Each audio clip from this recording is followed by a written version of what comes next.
21장. 이스라엘 사람들은 이미 미스바에서 우리 가운데서는 아무도 딸을 베냐민 사람과 결혼시키지 않도록 하자 하고 맹세한 일이 있었다. 이스라엘 백성은 베델에 이르러 거기에서 저녁이 되도록 하나님 앞에 앉아 소리를 높여 크게 통곡하였다. 그들은 울부짖었다. 주 이스라엘의 하나님, 어찌하여 이런 일이 이스라엘에서 일어났습니까?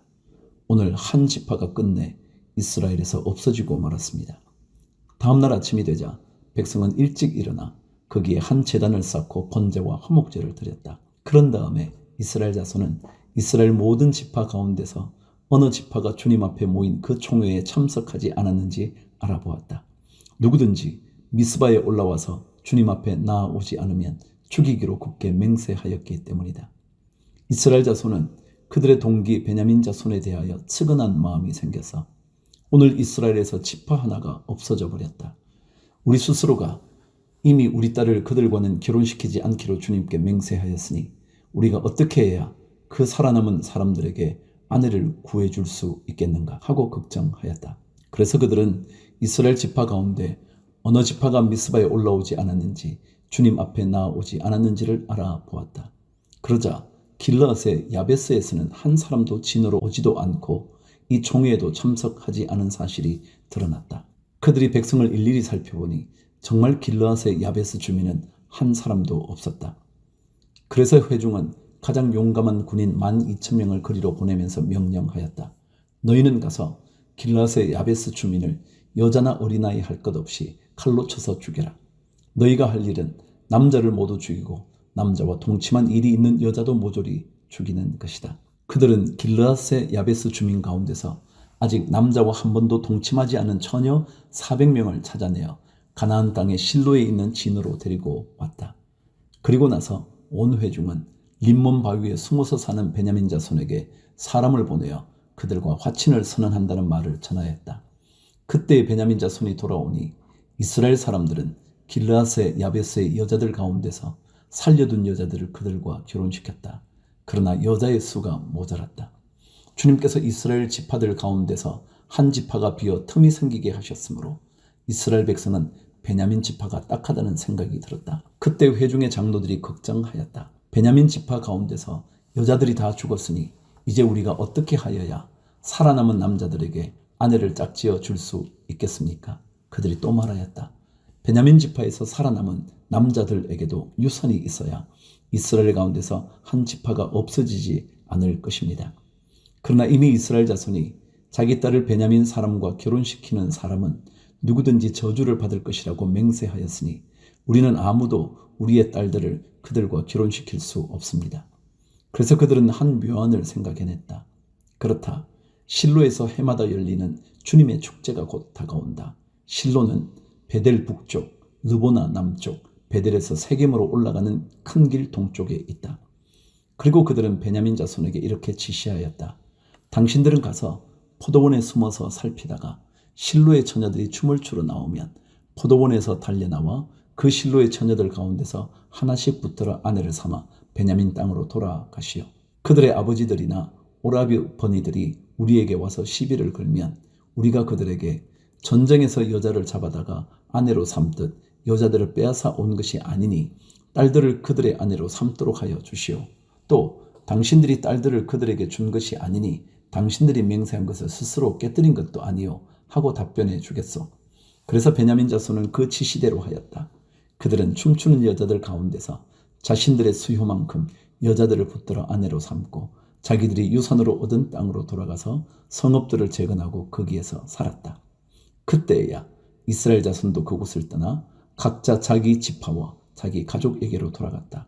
곧 각자가 그곳에서 떠나 자기가 유산으로 얻은 땅으로 돌아간 것이다. 그때에는 이스라엘의 왕이 없었으므로 사람들은 저마다 자기의 뜻에 맞는 대로 하였다. 룻기 1장. 사사시대에 그 땅에 기근이 든 일이 있었다. 그때에 유다 베들레헴 태생의 한 남자가 모압 지방으로 가서 임시로 살려고 아내와 두 아들을 데리고 길을 떠났다. 그 남자의 이름은 엘리멜렉이고 아내의 이름은 나오미이며 두 아들의 이름은 말론과 기럨이다. 그들은 유다 베들레헴 태생으로서 에브랏 가문 사람인데 모압 지방으로 건너가 거기에서 살았다. 그러다가 나오미의 남편 엘리멜렉이 죽고 나오미와 두 아들만 남았다. 두 아들은 다 모압 여자를 아내로 맞이하였는데 한 여자의 이름은 루시고 또 한 여자의 이름은 오르바였다. 그들은 거기서 10년쯤 살았다. 그러다가 아들 말론과 기련이 죽으니 나오미는 남편에 이어 두 아들마저 잃고 홀로 남았다. 모압 지방에서 사는 동안에 나오미는 주님께서 백성을 돌보셔서 고향에 풍년이 들게 하셨다는 말을 듣고 두 며느리와 함께 모압 지방을 떠날 채비를 차렸다. 나오미가 살던 곳을 떠날 때에 두 며느리도 함께 떠났다. 그들은 유다 땅으로 돌아가려고 길을 나섰다. 길을 가다가 나오미가 두 며느리에게 말하였다. 너희는 제각기 친정으로 돌아가거라. 너희가 죽은 너희의 남편들과 나를 한결같이 사랑하여 주었으니 주님께서도 너희에게 그렇게 해주시기를 빈다. 너희가 각각 새 남편을 만나 행복한 가정을 이루도록 주님께서 돌보아 주시기를 바란다. 나오미가 작별하려고 그들에게 입을 맞추니 며느리들이 큰 소리로 울면서 말하였다. 아닙니다. 우리도 어머님과 함께 어머님의 결례에게로 돌아가겠습니다. 그러나 나오미는 말렸다. 돌아가다오 내 딸들아. 어찌하여 나와 함께 가려고 하느냐. 아직 내 뱃속에 아들들이 들어있어서 그것들이 너희 남편이라도 될 수 있다는 말이냐.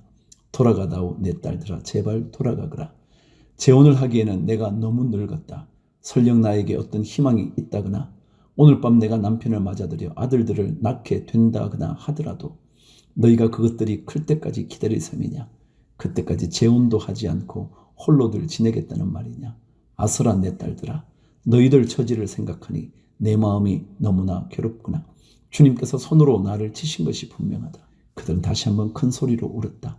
마침내 오르바는 시어머니에게 입맞추면서 작별 인사를 드리고 떠났다.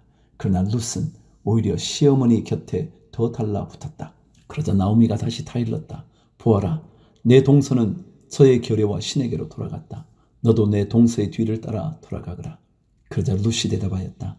나더러 어머님 곁을 떠나라거나 어머님을 뒤따르지 말고 돌아가라고는 강요하지 마십시오. 어머님이 가시는 곳에 나도 가고 어머님이 머무르시는 곳에 나도 머무르겠습니다. 어머님의 결례가 내 결례이고 어머님의 하나님이 내 하나님입니다. 어머님이 숨을 거두시는 곳에서 나도 죽고 그곳에 나도 묻히겠습니다. 죽음이 어머님과 나를 떼어놓기 전에 내가 어머님을 떠난다면 주님께서 나에게 벌을 내리시고 또 더 내리신다 하여도 달게 받겠습니다. 나오미는 룻이 자기와 함께 가기로 굳게 마음먹은 것을 보고 더 이상 말리지 않았다. 그 두 사람은 길을 떠나서 베들레헴에 이르렀다.